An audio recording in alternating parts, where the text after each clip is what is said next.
At a time, Shubhanshu and three of his colleagues from the Axiom 4 mission that was attached to the International Space Station, they splashed down just off the coast of California. Shubhanshu is said to be fit and fine. He will be in quarantine for the next few days, and he will likely head back home in about a month's time. Now, the critical thing is, he becomes just the second Indian after Rakesh Sharma, and that was 40 years ago, to be sent to space. So how and why is this mission important for India down the line? Because India is also planning its own manned mission, the Gaganyaan, which is due to go to space in 2027. And like I said, Shubhanshu has created history by becoming just the second Indian after Rakesh Sharma to actually take a human flight to space. So what are the learnings from there, and how do we celebrate this major, as Neil Armstrong said, a giant leap for mankind? What is next for Shubhanshu Shukla now that he's back on Earth? Now, there is Shubhanshu as well as three other crew members. So it's a 4-member crew of the Axiom 4. They will undergo at least 10 days of quarantine. They'll have intense medical and psychological rehabilitation. All of this is going to happen at the NASA's Johnson Space Center in Houston, Texas. This will include various assessments of their cardiovascular functions, their bone densities. Remember, bone density is supposed to really reduce after spending some time in space. Reflexes, the balance, immune response, and mental well-being as well. And of course, the biggest thing would be to readjust to Earth's gravity. I want to go straight across to a very, very special guest who is joining us first after the return of Shaks, or Shubhanshu Shukla, is DrVinod Naran. He's the chairman of the Indian Space Research Organization. Thank you very much, Dr. Naran, for speaking with us here on CNN News 18. Your first reactions after the successful return of the Axiom 4 mission, particularly Group Captain Shubhanshu Shukla, who's made all of India proud by becoming just the second Indian to be sent to space and to now return successfully. Your first thoughts?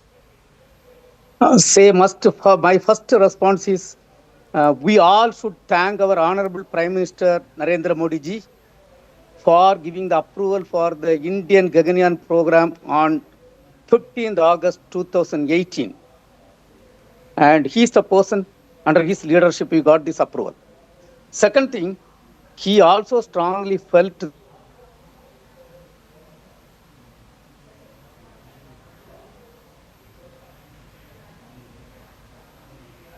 All right, we'll try and see if we can re-establish contact with the ISRO chief, Dr. V. Narayanan, the chairman of the Indian Space Research. Yes, go on, Dr. Narayanan. Yeah, we just lost you briefly. Continue, please.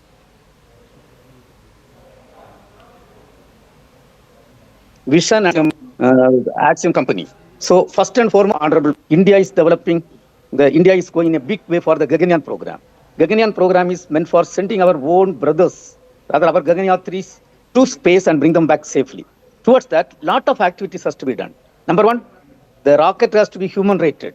Second thing, we have to develop an orbital module in which the Gaganyaan-3s will be safely traveling.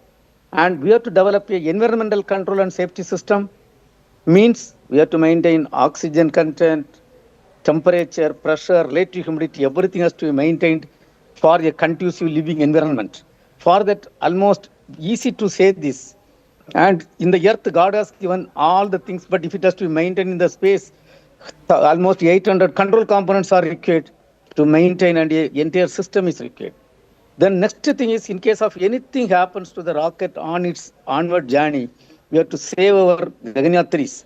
So we need a crew escape system. Then the rocket takes them to 170 kilometers. Beyond that, we have to take them to 400 kilometers. We need to develop appropriate propulsion systems. And we have to also bring them back. When you are bringing them back, lot of heat flux, lot of things will happen. Thermal system has to be developed, and the velocity has to be reduced. So for that propulsion system, followed by parachute, we have to develop. Then the entire mission management end to end, that has to be done. Then the recovery operations, we have to gain experience. Now, one more important aspect is, it is not like any ordinary satellite mission. The human interface is coming inside.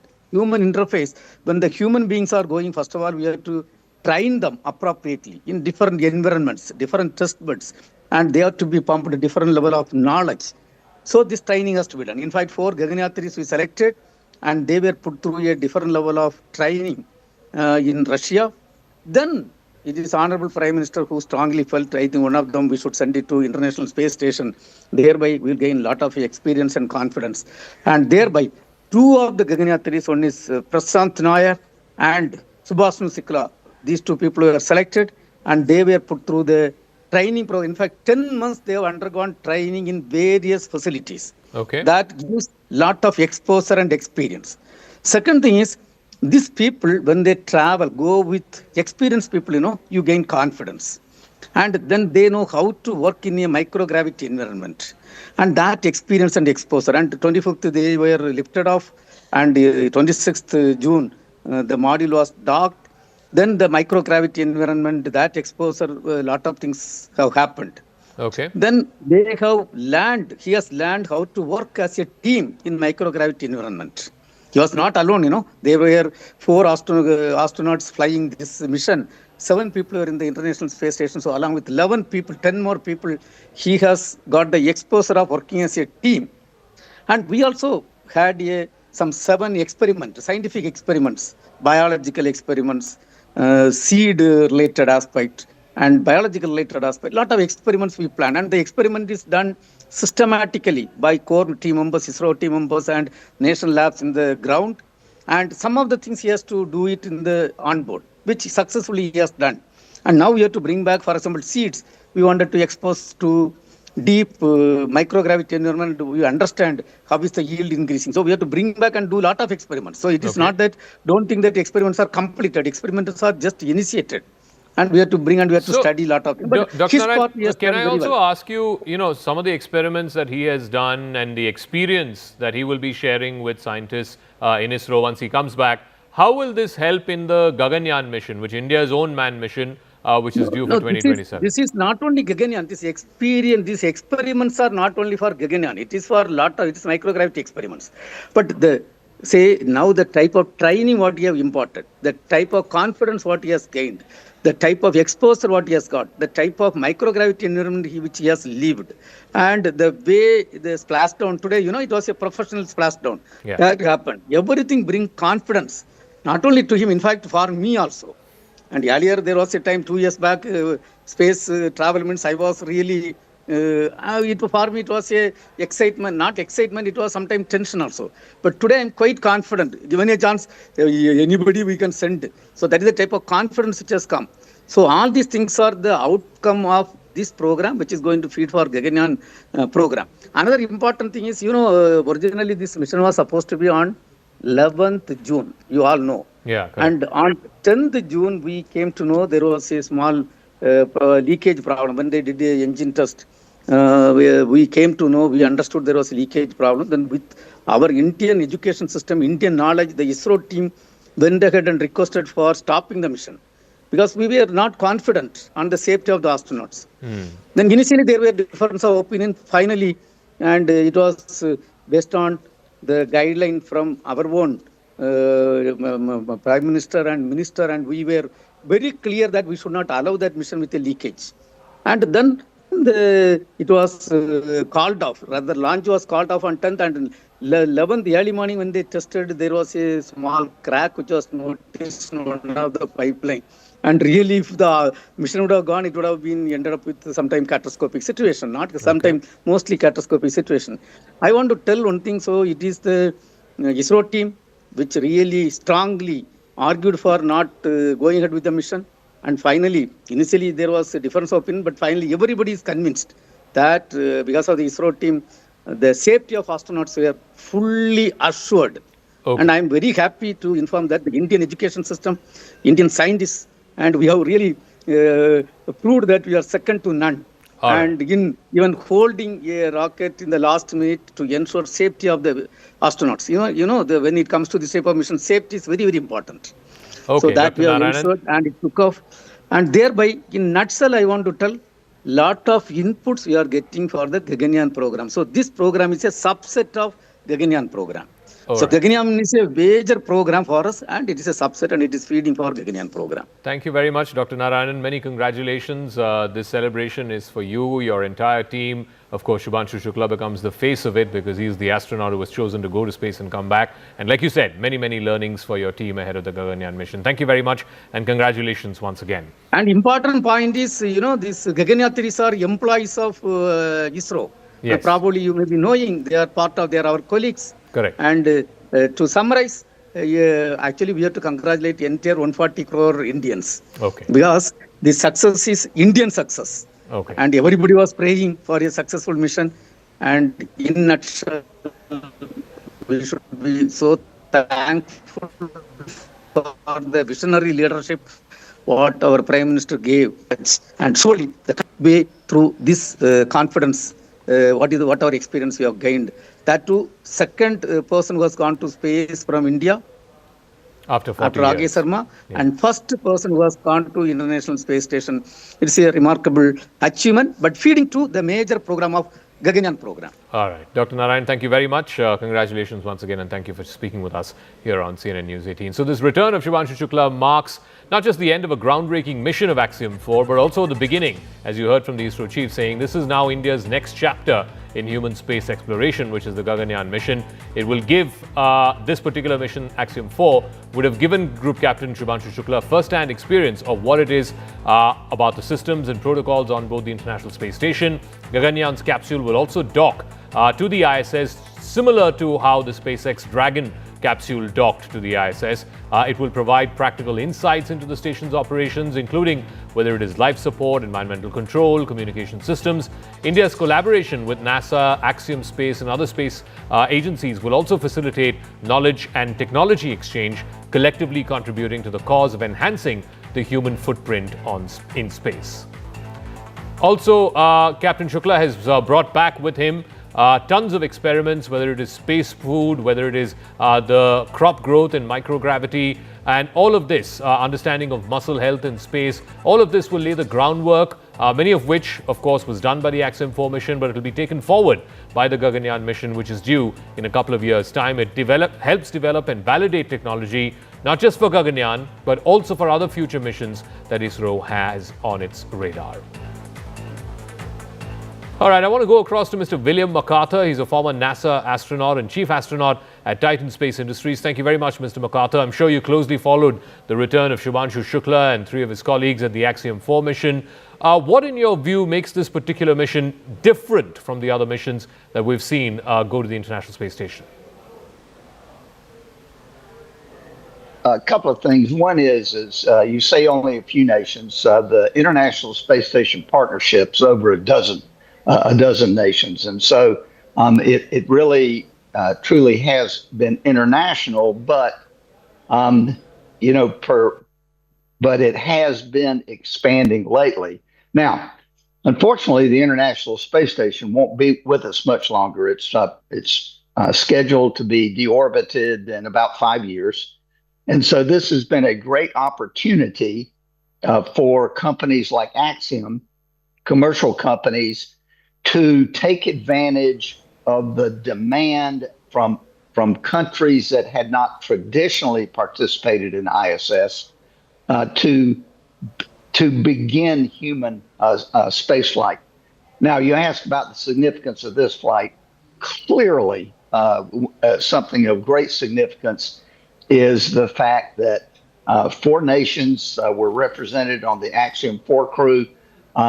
2 nations were getting to experience the excitement of the first time representative of that nation flew in space. And even for the Hungarian astronaut, he's only the second Hungarian citizen to fly in space. Now, what's I think very important is to acknowledge how hard human spaceflight is. We come to take it for granted. Mm-hmm. It is probably one of the most challenging adventures we can send people on, because going into space is hard, and going beyond Earth orbit is incredibly hard. And single nations will not have the the sufficient intellect, sufficient financial resources. And so the more nations we bring in, countries, of course, such as India, which, I mean, you just have so many brilliant scientists and engineers of Indian heritage that I think bringing more countries in is absolutely essential when we try to move beyond low Earth orbit. All right, Mr. William MacArthur Jr., thank you very much for joining us, ex-NASA astronaut, on the significance of Shubhanshu Shukla's space sojourn, as it were, for 18 days. Talking about sojourns and a long, long wait, Tesla has finally arrived in India. It opened its first showroom in Mumbai today. And this is just the beginning, because Tesla is also eyeing another showroom in New Delhi by the end of this month. Tesla's entry into the Indian electric vehicles market has been marred by many, many delays. The journey began actually in 2016 when Tesla started accepting pre-orders for the Model 3 from outside of North America. That resulted in many Indians putting up a refundable deposit of $1,000. A year later, Elon Musk publicly mentioned tax-based challenges, citing 100% import duties on luxury vehicles in India as a big hurdle to launching the Tesla brand here in this country. That duty changed to 70% after the union budget earlier this year, but it would have been even lower, down to about 15% or so, if Tesla were to manufacture in India. But for now, there is no such plan. So the question is, will Indians line up to buy a Tesla?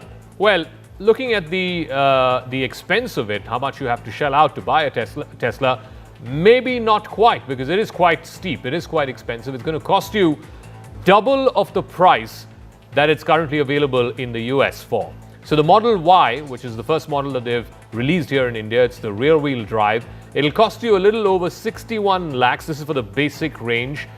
This is going to be 60 lakhs odd in Delhi. The longer range option, which will travel a little more, that is going to be closer to 70 lakhs, 69 lakhs and change.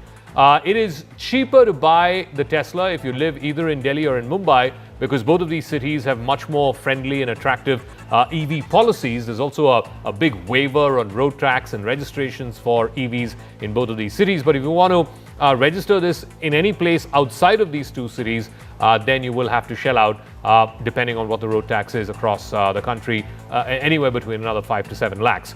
If you want to book a Tesla online, you need to pay just 22,220 rupees up front, and then another 3 lakh rupees within the next 7 days. That, though, is a non-refundable deposit, which including TCS, it stands at about 60,000 rupees. But the cost of the car itself is 10 times that. So ex-showroom, it'll be in the 60 lakhs range, which, well, let's see if there are any takers for it here in India. But our colleague from CNBC TV 18, Patriot, was at this showroom, the Tesla showroom in BKC, and he got a sneak peek of what this car looks like. Yes, we're inside the Tesla showroom in Maker Maxcity Mall, and they've launched the Model Y officially. Now, behind me is the bright red color option that is available here in the showroom. In fact, there are 6 color schemes that are available. This one would cost you 1,85,000 rupees extra. Now, the base price of this vehicle is between 57 to around 62 lakh rupees. On road, this car is likely to cost you anywhere between 62 lakhs and 69 lakhs, depending on whether you are buying the rear-wheel drive version or the long-range version. The rear-wheel drive version gives you a range of about 500 kilometers in a single charge. The long-range version will give you a range of 622 kilometers in a single charge. Now, the car that has been launched in India is the latest Model Y offering that has been completely redesigned. Let's look at the other car that is available. That is the white option. As we said, that there are a total of 6 options that are available right now here at the Tesla showroom. Now, these are all latest features that the company offers all over the world. The same has been offered in India as well. But what you don't get in India is the FSD option, or full self-driving autonomous option. That is not available in India as yet. Currently, the website shows you an option where you can get 6 lakhs and get it. But we've been told by the company that they're yet to test the FSD here in India. It's not available for customers, and maybe at a later stage, customers will be able to buy it after the company has been able to test it in the Indian market. Where do you charge this vehicle? Well, you have the option of charging it at home. You've got a home charger here. Now this home charger is going to be available with you. You'll get it free with your Tesla if you buy it, and you can install it at your home, and overnight you'll be able to charge your car fully. So that gives you a lot of convenience. All right. Should you buy a Tesla, and will there be takers for Tesla, given how price sensitive the Indian car market is? Hormuz Sarabji is the editor of Autocar India. Hormuz, 60 lakhs for the rear dive version, almost 70 lakhs for the long range version. Do you think that people will buy this? Indians will queue up to buy the Tesla, particularly when they know that it's almost twice the price of what you will get in the US? Well, I think any import is twice the price of what you get in the home market. So that's not specific to Tesla. But I think I think it is expensive, no doubt about it. But there are other EVs also which are more expensive. So this really fits into this sort of luxury EV niche, which is very, very small. So I think I don't expect volumes to be huge for the Model Y, the sole model. I think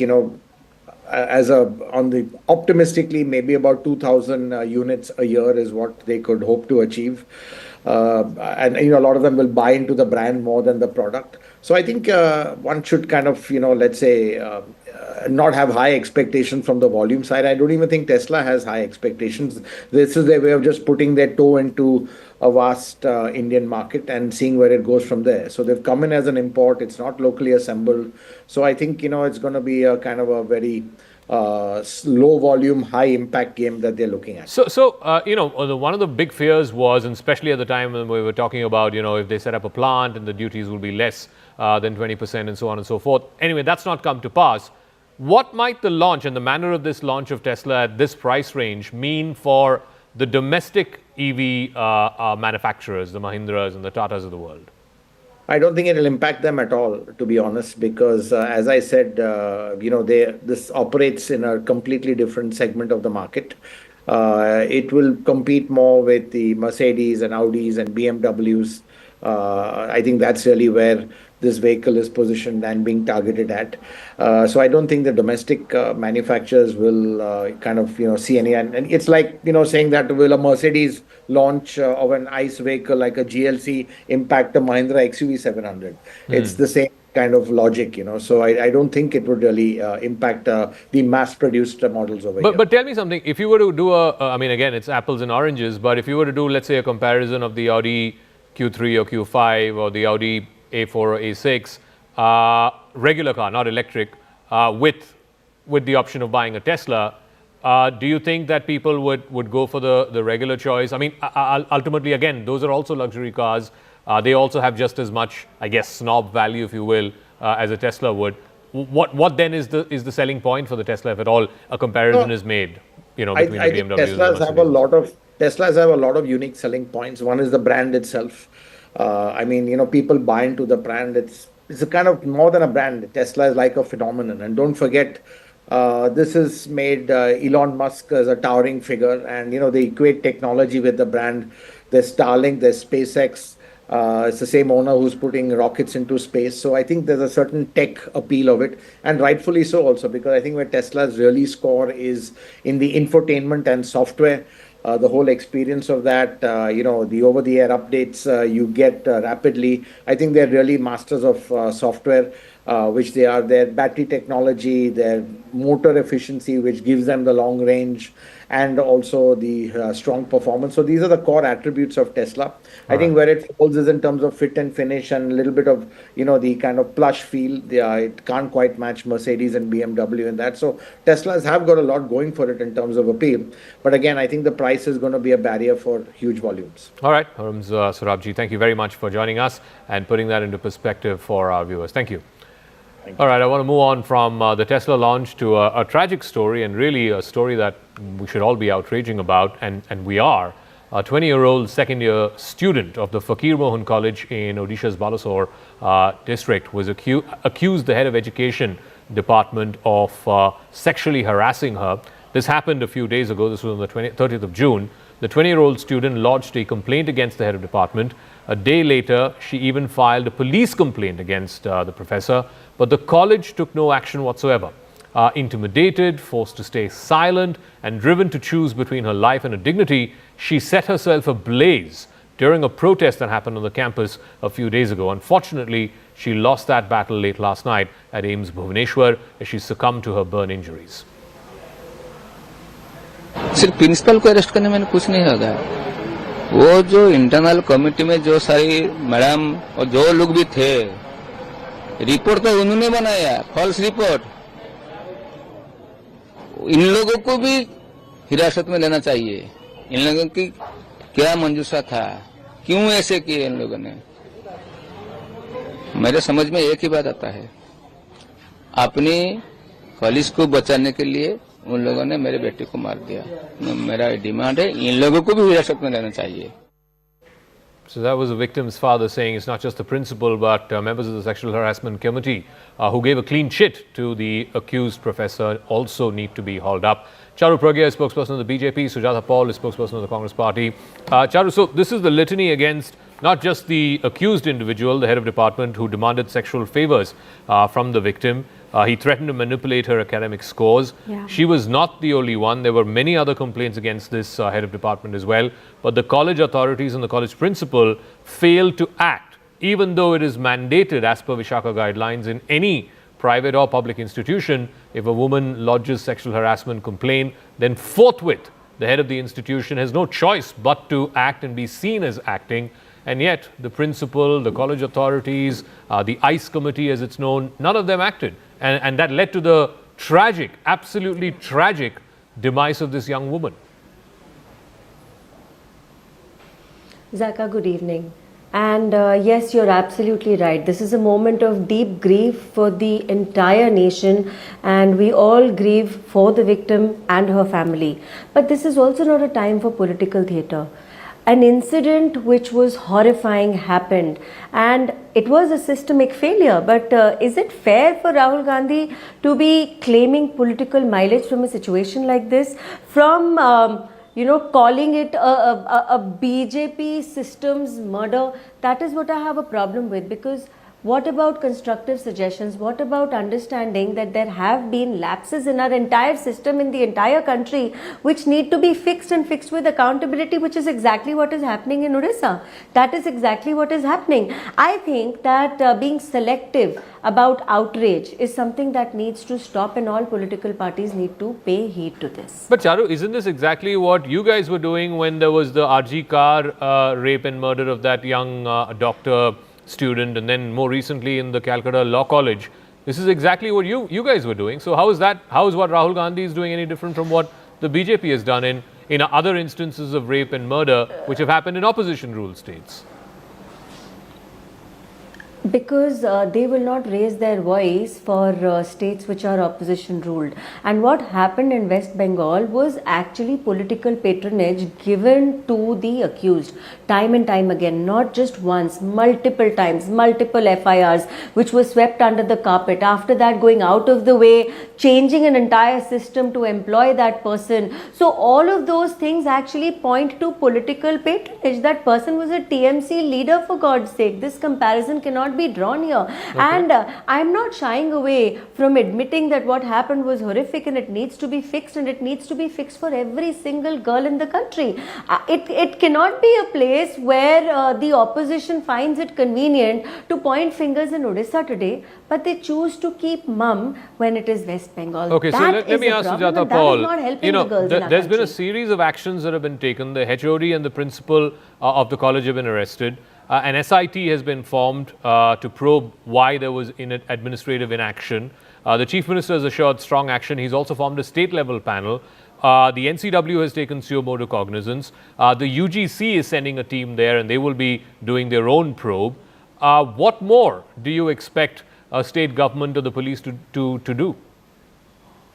Well, the Bharatiya Janata Party, wherever it is in power, it has considered women as nobodies, literally as nobodies. It's not just about Odisha. You look at Manipur. Has the Prime Minister made even one comment about all the women, all the girls who were raped over there? Not one single comment from the Prime Minister. When you talk about this particular incident, you rightly compared it to the Bengal incident, not just one incident in Bengal, but every time something happened over there, it was politicized by the BJP, and they play the part of Rudali quite well. They go onto the streets, they shout out, but when it comes to the real issues, they don't answer it. No, Have could you you raise your forgotten voice in the what same they did way to bring, for West what Bengal? happened to the Can to you our do that? sports persons? Can you just keep quiet? I didn't speak in between. Can you No, I answer cannot. This about is exactly what I Bridge was Mohan? talking about. Political opportunism. Can you can't just be a keep vulture. quiet and One let You at a cannot be time. You One are at a a time. vulture. Charu, 1 second. Charu, 1 second. Let her finish Aina. because she was quiet when you were Bring talking. So one let her other. No, finish. I'm letting her finish. Yeah, let her This is finish. But exactly the I'll point come I back to was you after that. making, One at a Zaka. time. Otherwise, this is not going to go. Yeah. If you Further, look at this particular issue, Zaka, the Bharatiya Janata Party has double standards, but just because it has come to power recently in the state of Odisha does not mean that there will be no accountability. If there is an internal complaints committee, I've been part of I've been a member of internal complaints committees, and I know how things work, how reports have to be submitted at the end of the year to the DM, and that can only happen when you are actually taking up these cases and So, ma'am, conducting a rightfully proper so, probe. you can outrage and find fault with the principal, with the college authorities, the No. ICC, as you said, the Internal Complaints Committee.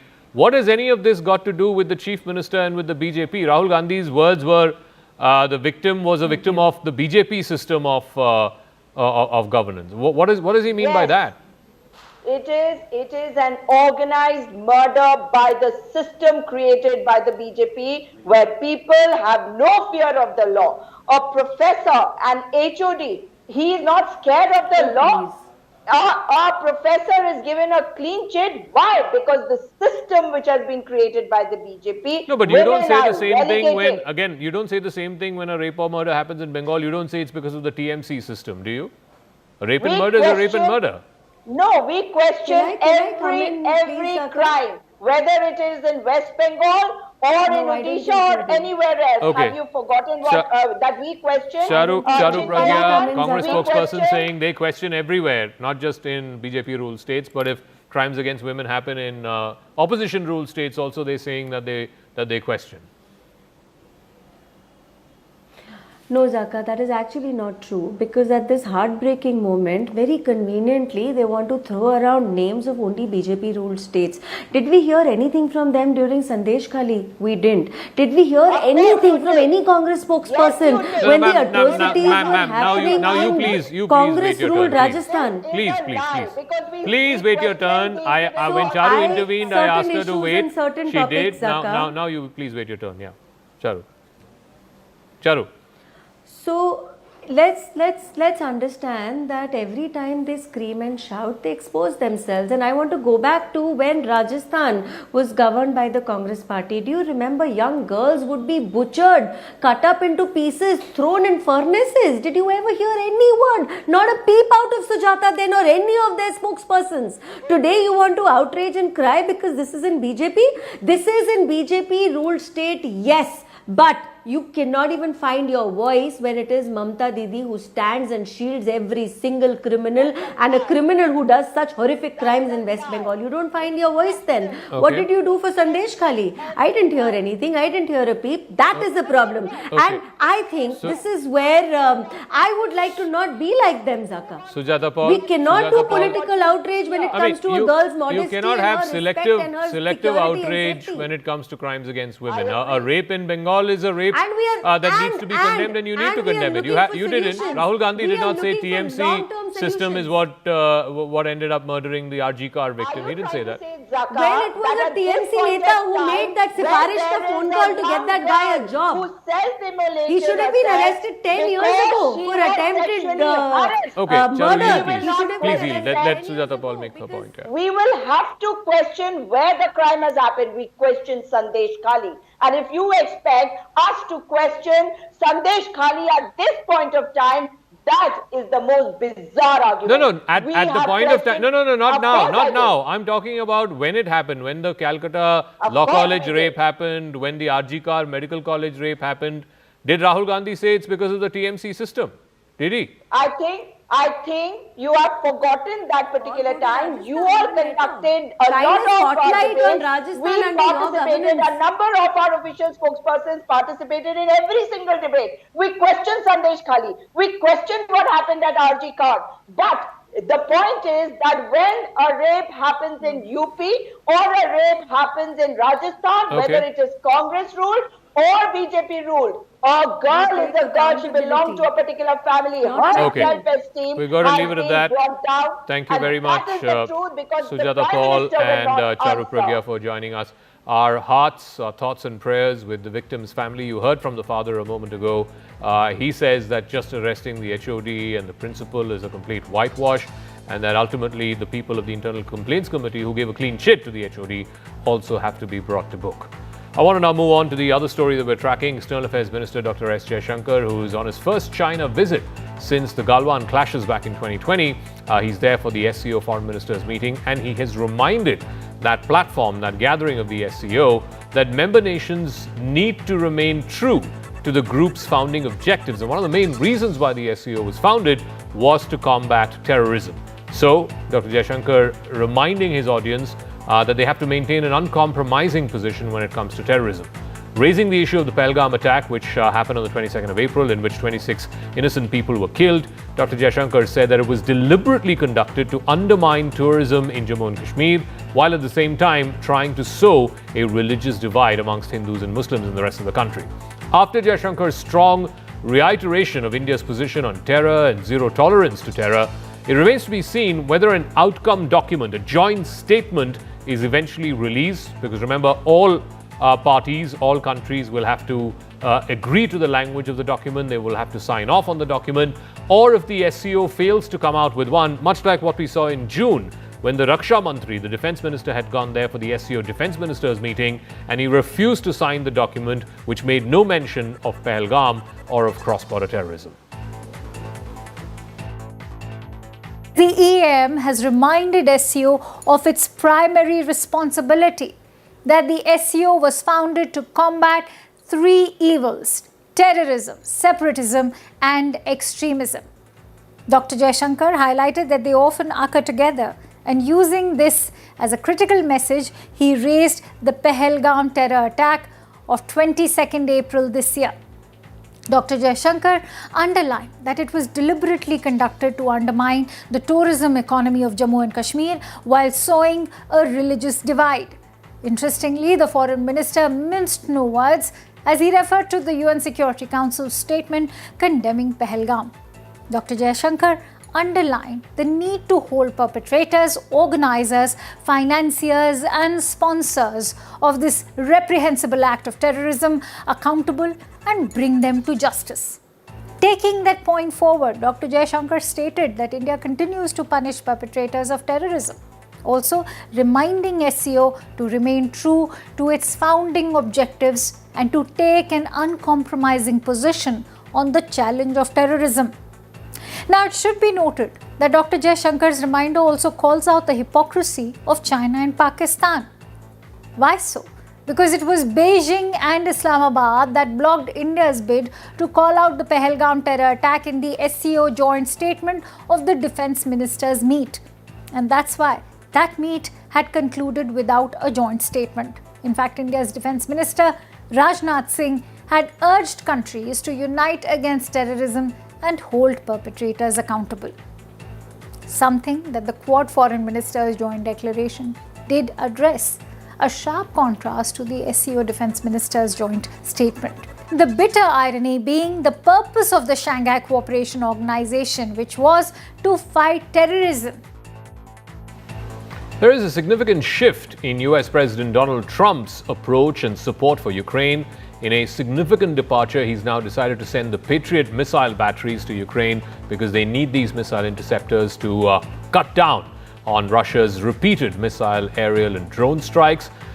This new approach also underscores Trump's own growing frustration with Vladimir Putin, who he thinks has strung him along for months now. President Trump said that he was disappointed with Putin because he thought that they would have had a peace deal months ago. Trump had famously said that he would find peace in Ukraine within 24 hours of becoming president. Now it's going to be close to 6 months, and that ceasefire is very, very elusive indeed. So much so, Trump is now threatening to impose 100% tariffs on Russia. He's given Russia a 50-day deadline, and if they don't come up with a ceasefire in 50 days, then there will be 100% tariffs on all Russian imports and exports from the US and otherwise. But the Kremlin is hardly rattled because Putin and Russia do not see this as a war of territory or a war of attrition. This is for them a war to re-establish Russia's primacy in the existing global order. So the question is, what happens next? Will Trump follow up on his threat of these 50 days, otherwise 100% tariffs on Russia? Or will Putin once again continue to really call Trump's bluff? So in a nutshell, we're going to make top-of-the-line weapons and they'll be sent to NATO. President Donald Trump announced on Monday that the U.S. will provide billions of dollars worth of weapons destined for Ukraine, as he voiced frustration with Russian President Vladimir Putin. We are very unhappy, I am, with Russia. Sitting beside NATO Secretary General Mark Rutte in the Oval Office, Trump said the weapons would include Patriot air defense missiles and that NATO allies would pay for them. We are going to be sending them weapons and they're going to be paying for them. Patriot missiles in particular are weapons Ukraine has urgently sought to defend its cities from Russian airstrikes. Trump's announcement, greeted with cautious optimism by many Ukrainians, came after Ukraine's emergency services got to work extinguishing fires they say were caused by Russian drone strikes overnight. I've been hearing so much talk. It's all talk. It's all talk, and then missiles go into Kiev. Trump on Monday also threatened to hit buyers of Russian exports, including oil, with sanctions unless Russia agrees to a peace deal in 50 days. And we're going to be doing very severe tariffs if we don't have a deal in 50 days. Tariffs at about 100%. You'd call them secondary tariffs. You know what that means. A White House official said Trump was referring to 100% tariffs on Russian goods, as well as secondary sanctions on other countries that buy its exports. Putin has yet to accept a proposal from Trump for an unconditional ceasefire, and Russia has used hundreds of drones to attack Ukrainian cities in recent days. All right, let's go across to CNN reporter Julia Benbrook, who's joining us live this morning from the White House. Julia, so President Trump has threatened Russia with 100% tariffs if a peace deal of some sort is not reached in the next 50 days. The Secretary of Commerce, Howard Lutnick, though, says these may be in the form of sanctions, not necessarily in the form of tariffs. Is there some sort of confusion in the White House over how this is going to play out, if at all there is not going to be a ceasefire deal in the next month and a half? Well, in recent days, we have seen President Donald Trump shift his tone and policy when it comes to the war in Ukraine. On Monday, he sat in the Oval Office near NATO Secretary General Mark Rutte, and he made a pair of announcements. During that time, Trump expressed frustration with Russian President Vladimir Putin. He said that the two of them, they had these phone calls. He thinks that they're very pleasant, and then shortly after, more missiles are sent. He said that about 4 different times he thought that they were close to seeing a peace agreement, and then the fighting continued to go on and on. Now, this Monday announcement had been months in the making, and we learned that European nations will purchase American weapons and then transfer those to Ukraine. Trump also threatened the possibility of trade consequences if there's not a peace agreement in the next 50 days. He said that that could be a 100% tariff on Russia, as well as secondary tariffs. And a White House official later clarified with CNN that that meant 100% tariffs on Russia, and then possibly secondary sanctions on other countries that buy oil from Russia. Now, the United States and Russia don't have much of a trade relationship right now, so those secondary sanctions could have the most impact here. Meanwhile, Vladimir Putin doesn't seem to be in a mood to play ball or at least meet President Trump halfway on this. Russia has said, the Kremlin has officially said that they won't respond to ultimatums. President Trump's dream was to end the Ukraine war. In fact, on the campaign trail, he had said famously he would end the war in 24 hours. That's not come to pass. Is there a plan B if this 50-day deadline does not work out? Well, that's exactly right. On the campaign trail, he said he wanted to end this war on day one. And obviously that did not happen. It has been more complicated. The timelines have continued to shift, but the goal of ending the war still remains. And so we heard Trump lay out those next steps. We also know that there is a bipartisan group of lawmakers in Congress that are working on a possible bill to tariff Russia at 500%. Now, Trump has said that he doesn't know that that is going to be necessary with the actions that he's taking, but that it could be a good possibility. And how is this playing with Trump's own base, the MAGA base, which is already split because of the Epstein issue, the Epstein files? This particular issue, the change of stand when it comes to weapons sales or weapons transfers to Ukraine, which Trump was loath to doing over these last 3 or 4 months.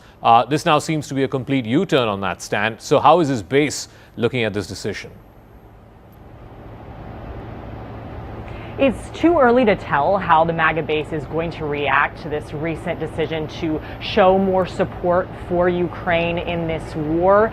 But recent polling shows that the majority of Republicans say that the United States is already doing too much for Ukraine. Now, the way that they're doing this, the United States is having European nations purchase those weapons and then transfer them to Ukraine instead of getting them to Ukraine directly. That could avoid some of the critics who say that Trump is backpedaling on some of those campaign promises. All right, Julia Benbrook, live for us this morning at the White House. Thank you very much for joining us, the CNN reporter, with what's been going on between Russia and the United States.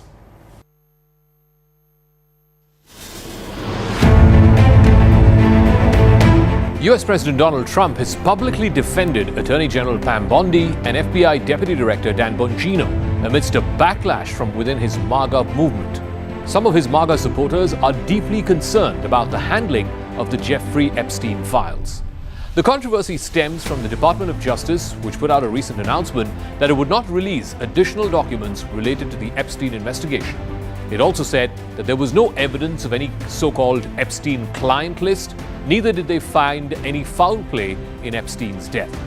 This has angered some of Trump's supporters who believe that the administration is concealing information, that they're not being fully transparent about the Epstein investigation. Trump's defense of Pam Bondi in particular comes after she reportedly clashed with Dan Bongino and Kash Patel, who's the FBI director. There have been many people who are calling for her resignation. Some far-right figures have accused her of overpromising and under-delivering on the Epstein files. Dan Bongino, very good guy. I've known him a long time. I've done his show many, many times. And he sounded terrific, actually. No, I think he's in good shape. Trump's public statements of support suggest that he's attempting to quell this internal dissent within his base, and he wants to maintain unity, saying that the MAGA base now needs to be more focused on what the Biden administration did, what the Democrats are doing, and instead take away its attention from the Epstein files. Are you still talking about Jeffrey Epstein? This guy's been talked about for years. You're asking, we have Texas, we have this, we have all of the things. And are people still talking about this guy, this creep? The split within MAGA over the Epstein files highlights a divergence, one on the expectations and the actual reality of what the Trump administration had promised and what is now able to deliver to its most fervent supporters, particularly regarding all of these long-held conspiracy theories about a potential cover-up surrounding the Epstein activities, and most importantly, what happened to Epstein in jail, where he reportedly died by suicide. Now, for months, U.S. Attorney General Pam Bondi had been promising the release of these documents on the disgraced financier Jeffrey Epstein. She said this could be damaging. She drummed up anticipation over the files. It's long been a source of speculation and conspiracy theories among the MAGA folks. But last week, this memo that was put out by the Justice Department undercut Pam Bondi's statements. It basically poured cold water on some of her baseless claims. It amounted to reaching a conclusion which many years ago investigators had arrived at. The crux of that conclusion is Jeffrey Epstein killed himself while he was in a Manhattan cell awaiting trial. This is what the memo said, and I quote, "The systematic review revealed no incriminating client list. There was also no credible evidence found that Epstein blackmailed prominent individuals as part of his actions. We did not uncover evidence that could predicate an investigation against uncharged third parties," unquote. In the 6 years since his death in 2019, the case of Jeffrey Epstein has become a public obsession for a segment of Trump's MAGA supporters. Some of them have accused two of Trump's most senior advisors, Pam Bondi, who's the Attorney General, and the FBI Director Kash Patel, along with his deputy, Dan Bongino, of slow-walking the review of the Epstein files and the release of the Epstein case. A release of related documents back in February, which again Pam Bondi had hyped up, fell flat. It drew widespread criticism. Much of the information in that phase 1 of those files release was information that was already out in the public domain. While many had been awaiting what Bondi herself called phase 2 of the release of the Epstein files, this new memo by the Justice Department basically ended any expectations. It included an hour-long video whose existence previously was disclosed on the hallway just outside Jeffrey Epstein's jail cell. That's where he's alleged to have hanged himself to death. But there's a problem with that video. That video does not show much. We released the video showing definitively the video was not conclusive, but the evidence prior to it was showing he committed suicide. And what was on that, there was a minute that was off the counter. And what we learned from Bureau of Prisons was every night, they redo that video. It's old, from like 1999. So every night the video is reset, and every night should have the same minute missing. So we're looking for that video to release that as well, showing that a minute is missing every night. The video released by Bondi and Patel appears to have one missing minute just before midnight. The digital clock on that video, on that screen, it jumps from 11:58 p.m. to 12 midnight. There was no immediate clarity or any authentic clarification or explanation for why an entire minute was missing in that CCTV footage. The memo goes on to chide those who have pushed their own conspiracy theories of what all crimes may have gone unpunished in the Epstein parties. Jeffrey Epstein was accused of paying young, underage girls for sexual acts, often under the guise of getting a massage. Asked about the seeming contradiction at a news conference last week, the White House spokeswoman, Carolyn Leavitt, strongly defended Pam Bondi, and she said that Pam Bondi was referring to the entirety of the Epstein file, not particularly phase 1 or phase 2. As you would expect, she got pilloried by reporters. Okay, so the FBI looks at the circumstances surrounding the death of Jeffrey Epstein. According to the report, this systematic review revealed no incriminating client list. So what happened to the Epstein client list that the Attorney General said she had on her desk? Well, I think if you go back and look at what the Attorney General said in that interview, which was on your network, on Fox News. Got the quote. Go ahead. John Roberts said, DOJ may be releasing the list of Jeffrey Epstein's clients. Will that really happen? And she said, it's sitting on my desk right now to review. Yes, she was saying the entirety of all of the paperwork, all of the paper in relation to Jeffrey Epstein's crimes. That's what the Attorney General was referring to, and I'll let her speak for that. Even before its official release, the Trump administration had faced criticism for its handling of the Epstein issue.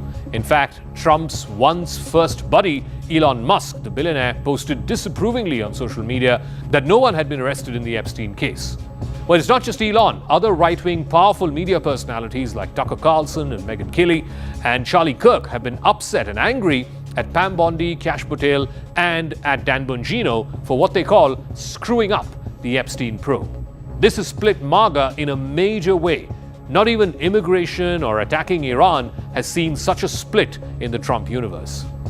Last month, as Elon Musk engaged in a vicious public feud with President Trump, the world's richest man suggested that the real reason why the Epstein files had not been released was because Donald Trump's name figured in it. Later, he retracted from that statement and he went on to apologize to Trump, saying some of the things that he said went too far. Donald Trump and Jeffrey Epstein had crossed paths over a number of years. Both of them were regular fixtures on the wealthy New York social circle and party circuit in New York back in the 80s and 90s. In fact, in an early 2000s interview with the New York Magazine, Trump at that time had said he had known Epstein for 15 years. He called Epstein a terrific guy who has a lot of fun to be with.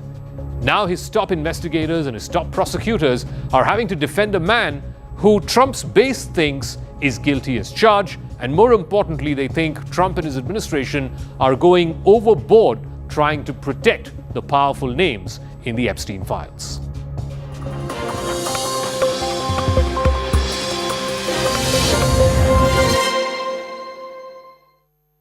Co-presented by. This is News 18 Network.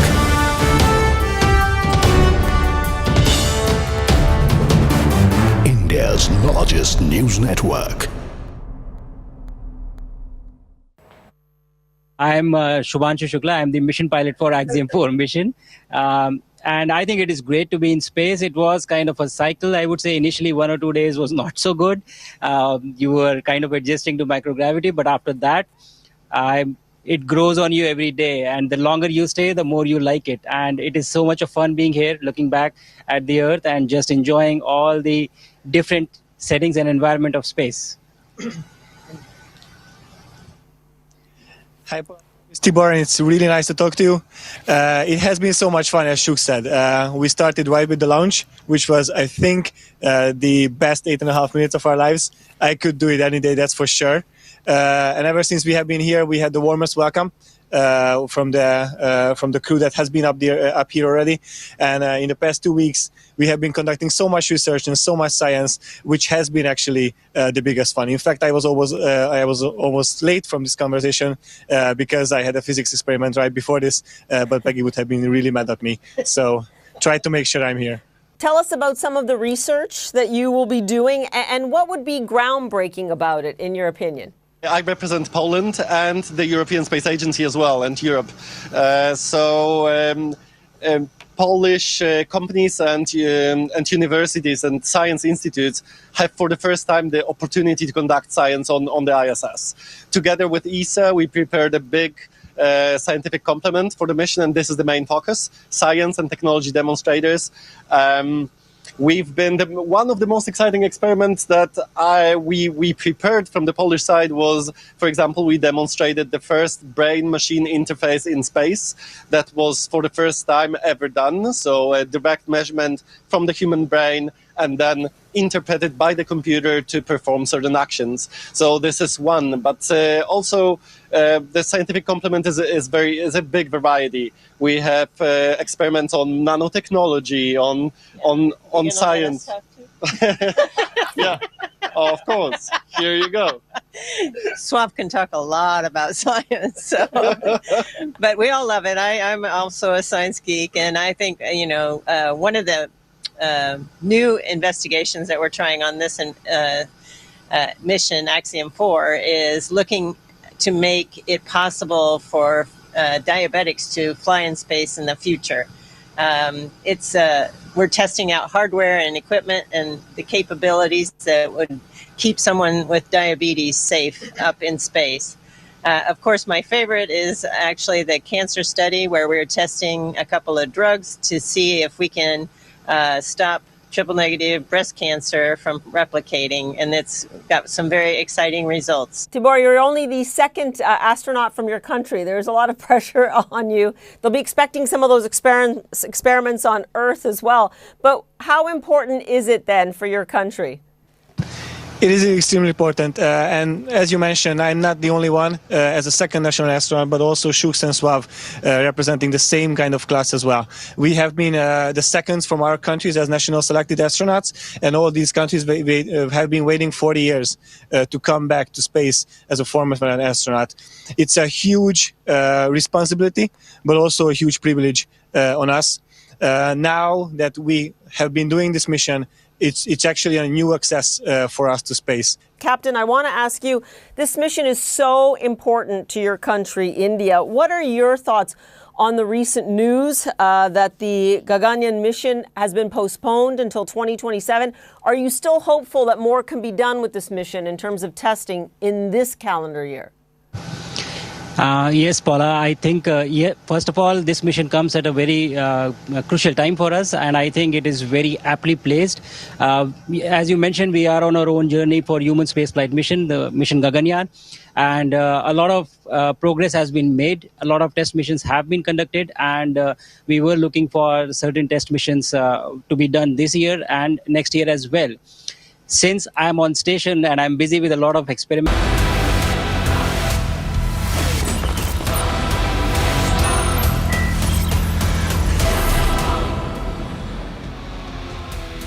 Namaste, Jai Hind, and welcome to the Hard Facts. I'm Anand Narsimhan.